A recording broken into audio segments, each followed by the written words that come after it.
The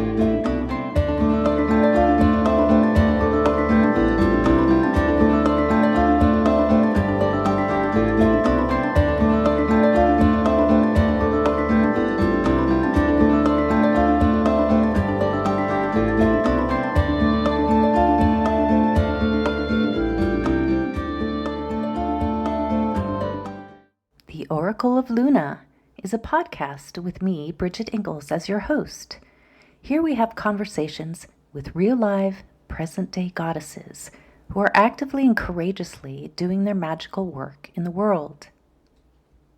Each episode is a bewitching journey with relevant discussions on topics such as Wiccan pagan spirituality, writing, culture, magical practices, art, ritual, and the craft in its many forms. Hello, greetings, merry meet, and welcome to another episode of the Oracle of Luna.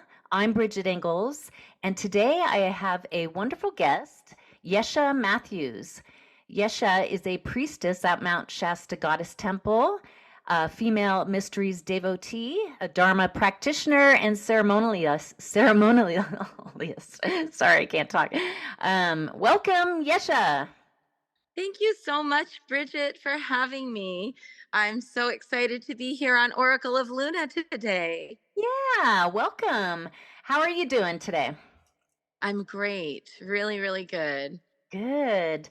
All right. Well, I have a lot of questions and can't wait to just start unpacking here and getting into getting to know you and a little bit about your magical offerings. So I'm just going to jump right in. Fantastic. Let's do it. Okay. So how did your goddess spiritual journey begin? Maybe start with your early beginnings, maybe family upbringing, where you grew up, college, that kind of stuff. Wow. Yeah. The first thing that comes to mind is when I was, maybe like 6 or 7 years old, seeing Laurie Cabot, the official witch of Salem, on the Phil Donahue show, and walking up to the television and thinking, that's what I want to do. That's what I want to be. But in terms of actualization, it was a little bit later. I was always drawn to things like tarot and astrology, divination, and herbalism since I was young. When I was in college, I met a wonderful woman who named Betty, who took me to my very first women's circle, and we were making masks and reading aloud from Women Who Run with the Wolves and drumming and dancing, and it was incredible. And then later, I got involved with goddess spirituality through a number of different traditions in the sacred feminine tradition of Tibetan Buddhism, the Dakini tradition, as well as the American Dianic tradition, as well as connecting with the Orishas in Ifa. And so I have to say, it's not so much like one moment as a series of steps that have just led me deeper and deeper into the labyrinth. Right. So did you grow up in the U.S.?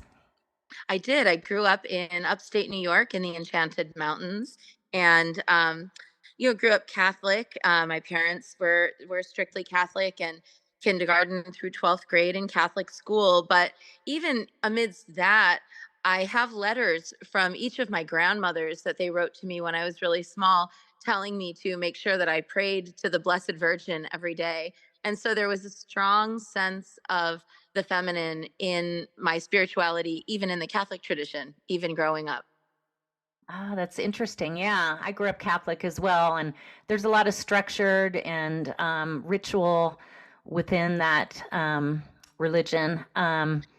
So I think it makes us all love incense a little bit more. Yes, and gowns. Yes, incense and gowns.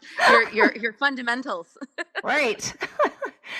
All right. Well, so you grew up upstate New York, and you attended Sarah Lawrence. Is that correct? Yeah, I did my master's degree at Sarah Lawrence in women's history. Ah, all right. So that it sounds like that's kind of what kind of started you on that path, or what interested you in women's history.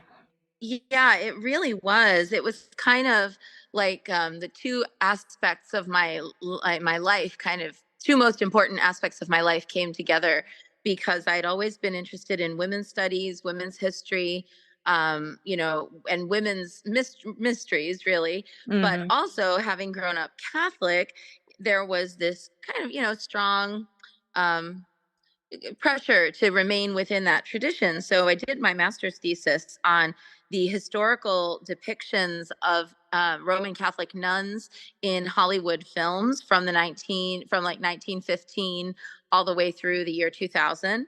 Ah, that's And fascinating. it kind of Yeah. like unlocked something when I did that work. And I was also at that same time taking graduate level classes in ritual Greek drama, in sacred theater of the Middle Ages, studying, Chaucer, and also, um, you know, really working within the context of a women's oriented school. Even though it's a co-ed school, and all genders are welcome there, it was still majority women. And so just being in that environment was so supportive ultimately to my goddess path. And once I left New York in 2002 and moved to the Bay Area, my goddess spirituality journey got a lot easier because the Bay Area was so full of, and is still very full of, different opportunities to connect with goddess spirituality. Yeah, definitely. Did you by any chance connect with I think it's Daughters of the Goddess in the East Bay? Yes, yeah, Leilani, Uh-huh. Kahuna Leilani. I went to some of her circles, and she and I are friends to this day. She and I are both ordained Dianic high priestesses, and we also have both spent a lot of time studying in our other cultural traditions. And we are still friends. And I also went to some reclaiming ceremonies, and I Mm-hmm. also studied with Z Budapest in the Dianic tradition. Mm. Oh, so cool. Yeah, I had Ruth Barrett on my show about a year ago, and she had a lot of interesting tales about Z Budapest and the Bay Area goddess spiritual scene. The goddess spiritual scene in the Bay Area really went through such an enormous explosion of talent in like the 80s and 90s. And then by the time I arrived in the 2000s, there were several women, among them Z Budapest, Vicky Noble, of course, Starhawk, Louisa Tish, who were really just out there doing it and had been for 10 years or more at that point. And of course, I've met Ruth as well. And, Hmm. it was really a very rich, very fertile time. I think, especially because a lot of women in the Bay Area were kind of awakening not only to the idea of kind of a general goddess spirituality, but also their own ancestral traditions from which maybe they had been severed as a result of, religious persecution of their people in the past. And so it was just a really exciting time, and I remember it really fondly. And now when I look out there at the world of goddesses and the world of people interested in goddess spirituality, I see such a rich tapestry of different traditions where people have created um, deep links to their ancestral cultures, as well as cross-cultural links that are so fertile. Yes, I know, and it's so inspiring to me. I mean, I have so many women on this show that I speak with about, their heritage and how they're getting in touch with that and the folk magic of their ancestral lineage. It's really cool. Yeah, very inspiring. Yeah. So it sounds like you have a very rich connection with the Dianic Wiccan path, but you've also got some Buddhism mixed in there. And tell us a little bit about that aspect of your spirituality, and how does that blend with the goddess spirituality? Oh, I actually, it's an interesting thing. I grew up Buddhist alongside being Catholic. My mom is Buddhist as well as Catholic. She studied philosophy And so even though she was religiously Catholic, she was philosophically Buddhist. So I grew up with secular Buddhism, which is really about the principles of non-harm and gentleness, compassion, just development of patience, development of mental order and acuity. And then when I was maybe 13 years old, I started to connect with Tibetan Buddhism, and I didn't really know what I was doing. I didn't have a sense of, where that came from or what it meant, but I felt like eventually something would come of it. And then when I moved to Berkeley in 2002, I actually experienced such a deep connection with the Nyingma tradition. And the Nyingma tradition is one of the four schools of Tibetan Buddhism, and it's the oldest one. And it was, for me, a very powerful connection. It's a lineage within the Nyingma tradition, the Dakini Heart Essence or Khandro Tuktik tradition that was founded by, or kind of brought to the U.S. by His Holiness Dudjom Rinpoche. And of that tradition, a huge percentage of practices are dedicated to goddesses. And so I started to kind of connect with that. And that led me into the work of Vicki Noble, who had a wonderful approach. She had basically done the exact same thing, up to and including studying with some of the same teachers that I later studied with. And so when I discovered Vicki's work, it turned on a light bulb for me that I didn't have to choose an either or path. I could hold to my Tibetan Buddhist refuge vows and at the same time could connect with goddess spirituality in a profound way. And in fact, to this day, I now am very connected with the kind of lineage masters that are female from our tradition. And I also have brought the Dharma practices and principles of non-harm, philosophical Buddhism, into my goddess temple that I now maintain in Mount Shasta. Yeah, and I was going to ask you, tell us a little bit about Mount Shasta Goddess Temple. Mount Shasta Goddess Temple is my my joy. It is a beautiful place of spirituality and color and light. We have my store, the Sacred Well, and then we also maintain several shrines that are open to the public, including a huge Guanyin shrine that has a 7-foot tall statue of Guanyin with a public garden. It's open 24 hours a day, 7 days a week. To the public, people can come visit the statue. People come actually all times, day and night, and like plant offerings. I go out there some days. I'll go out there and there's like new strings of prayer flags. Someone will have left a basil. I might go out there another day and someone's left flowers. Maintaining a shrine that's open 24 hours a day, 7 days a week has been a huge teacher for me. It's a teacher of humility. Yes. Where I sometimes have had to go down there and clean up broken beer bottles and hypodermics and, garbage and unmentionable things. And then there's also the absolute exaltation of knowing that even in the dead of winter, when I go to, tend to the shrine, we might have 4 feet of snow out there. And I see still that there's little footprints that have already been down there, somebody who needed to go and visit her. So certainly we've, a whole range of experiences at the temple. But at our temple, we have a 12-month cycle of goddesses that we honor. We start every January, February, and March with the Dharma goddesses, Prajnaparamita, the mother of the Buddhas, Guanyin, the mother of compassion, Tara, she who saves.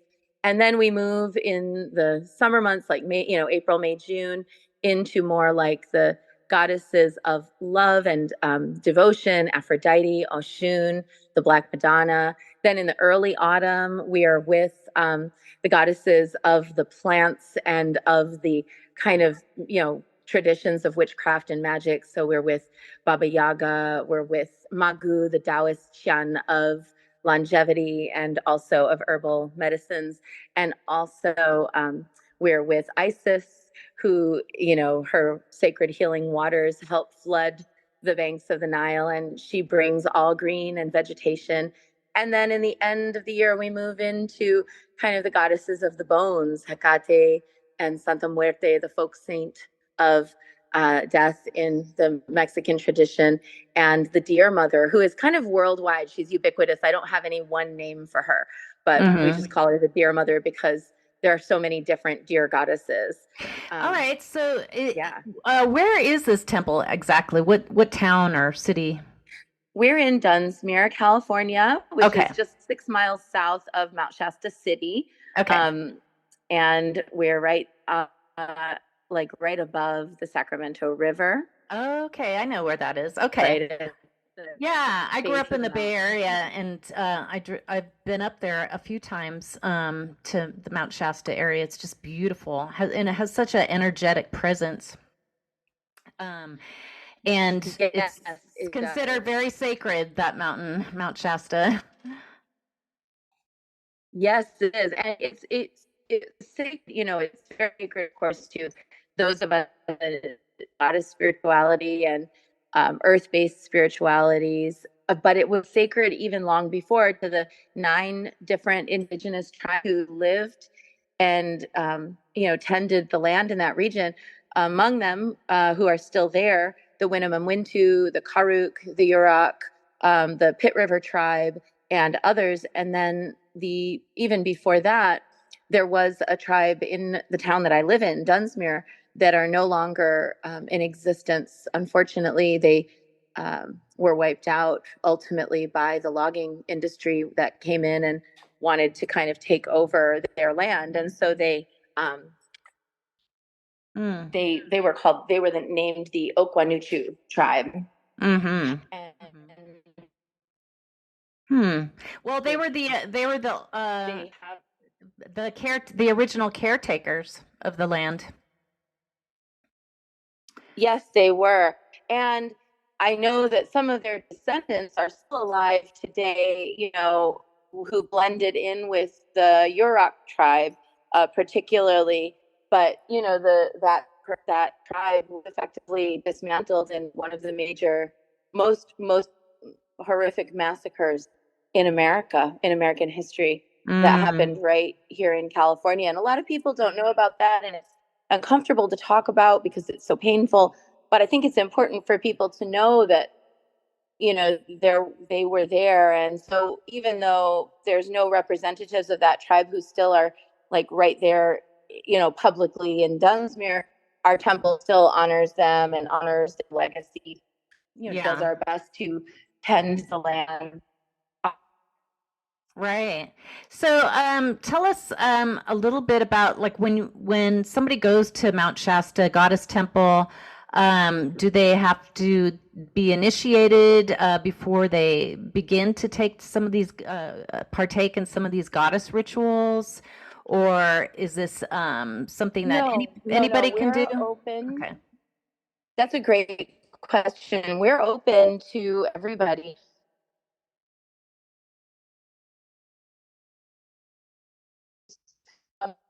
For our rituals, few rituals that are kind of generally public, but we have quite a few rituals that are for our members only. So dark moon ceremonies for the oh, you're breaking up a little bit, Yeshe. I can't really hear you, but all right.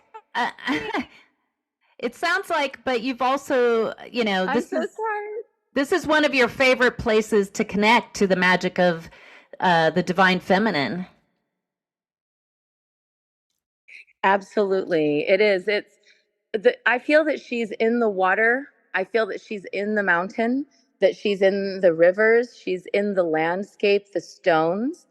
It's a really sacred place. And I feel that the water, especially in this area, is very healing to all of the people who come and who drink it. The water in the area is filtered through volcanic tubes for a period of 200 years before it comes out of the tap untreated. And so not a lot of people experience raw, wild, drinkable water. Most people's water has been treated with chlorine, fluoride. And so being able to come to the mountain and drink water starts a process of detoxing that is very powerful. Yeah, absolutely. Um, so you mentioned that you have a store on the at the Goddess Temple, and what do you have? Is it like do you have massage or Reiki or any We have practices? we do. We have the services that we offer are divination, so tarot, astrology, ancestral guidance readings, crystal medicine readings, Mm. beeswax clearings, and divinations in the Slavic tradition, because that's my heritage. We also have a woman, Kristen, who comes and she does Rosen method, which is a form of energy and body work that's really powerful. And then we have different guest practitioners who come through who do different things. They might do Reiki or theta healing or other kinds of modalities. So if folks Mm. ever wanted to come and offer something through the Sacred Well, my shop, or through the Goddess Temple, they can always reach out, and we'd love to host practitioners who come to town. I'm trying to set up a magical tattoo artist to come later this summer. So we kind of have a little bit of everything. Oh, nice. Do you ever have a goddess festival? I would definitely come if you did. Yes, we do actually. This year we had our first in person. We've been doing it for 3 years, and of course during 21 and 22 we were online, as so many people were. This year we did our first hybrid event. We do a spring equinox festival called Cosmogenetrix, and the Cosmogenetrix Symposium features usually Friday night. We do some kind of hands-on creative activity. Like this year we made smoke offering stones, like we with poured concrete and tile and shells, and we created these little paving stones that we can use in our gardens when we want to go out and burn herbs or make smoke offerings or burn incense. Then on Saturday, we have a whole day of presentations on different thematic topics. This year's topic was Lion Heart, and it was all about things like constellation Leo, lions in ancient mythology, women of courage. It was, kind of that. Next Yeah. year, our topic is Urania, the Queen of Stars, and we're going to be looking at celestial phenomena, astrology, stories of star goddesses and star Oh, beings. that's so And then on cool. I Saturday love night, we have that. a big ritual. And yeah, and then Yeah. on Sunday, we do a big networking brunch, and everyone gets to kind of, connect, and then we kind of head out. So I'd love to have Oh, more people come in person.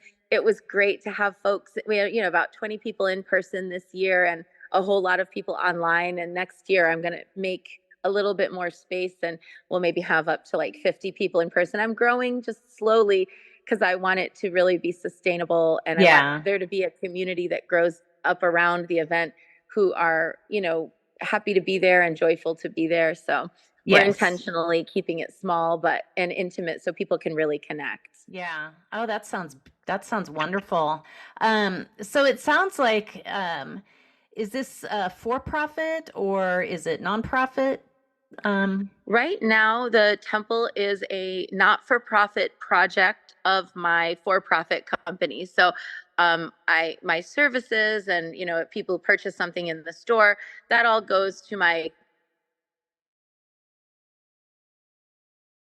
yeah, our the temple is a not-for-profit project of that. And so we have like a scholarship fund for pilgrimages that we create things to sell for people so that they can then, help to fund so that women who wouldn't otherwise be able to access pilgrimages to sacred sites can do so. We especially offer our scholarships to Black, Brown, and Indigenous women, elders, single moms, women who are in caregiving professions or in professions where they're not well paid for doing their work. And we've sent a lot of different women on pilgrimages all over the world. We've gone to, everywhere from like Hawaii to Turkey to Greece to England. And then this year we're going to Egypt.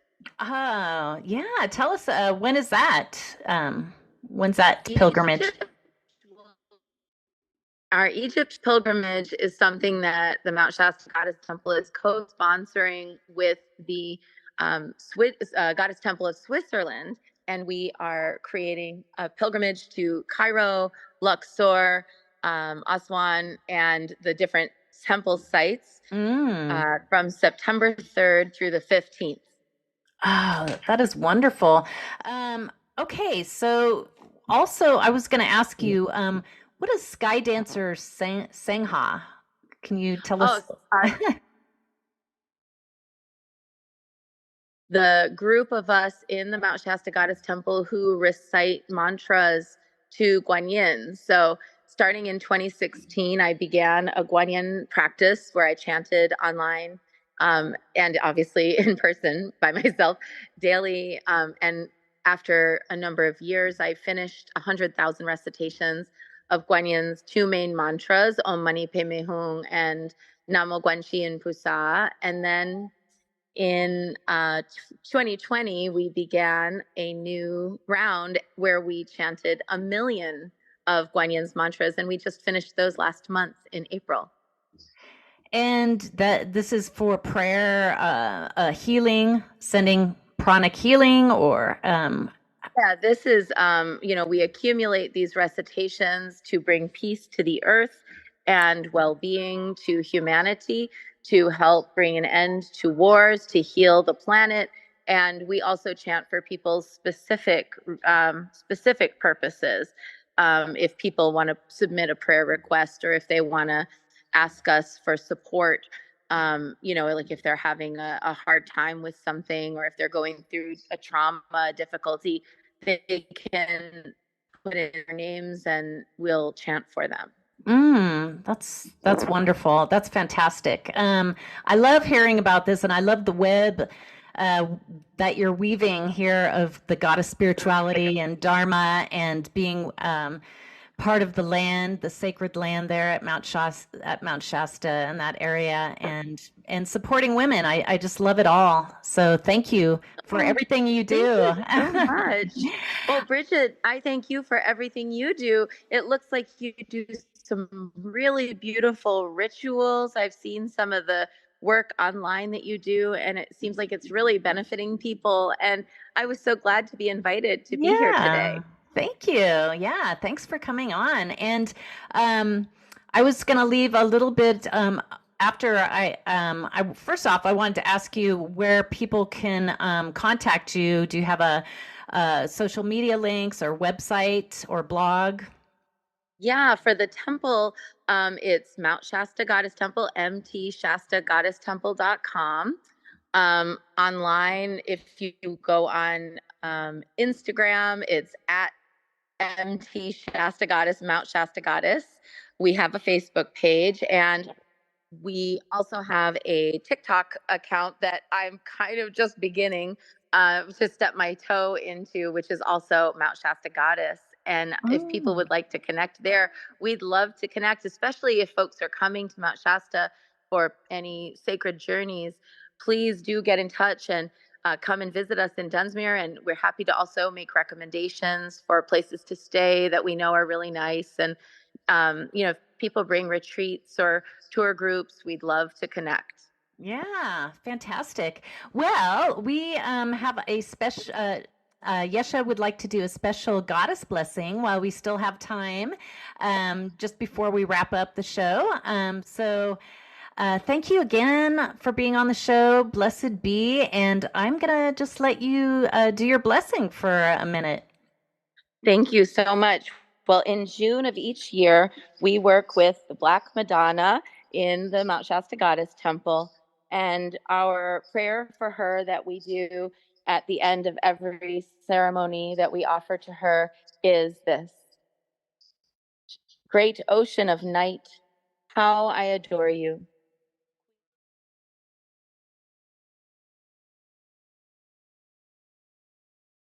Mother of all, how I love you. Watch over me. To sheepness, I bow down again. Mother and defender, I call to you. Watch over me. Thank you. Thank you, thank you for all the silent, secret blessings you bestow. We are all rich in ways we don't even know. Thank you Beautiful. for having me, and may Yeah. joy, love, courage, and support bless your path. Yes, and you as well. Blessed be and hail goddess. Blessed be and hail goddess. Thank you, Bridget. Thank you, Yeshe. Have a beautiful rest of your day. And thank you, everybody, and happy spring. Happy spring. All right. Bye bye.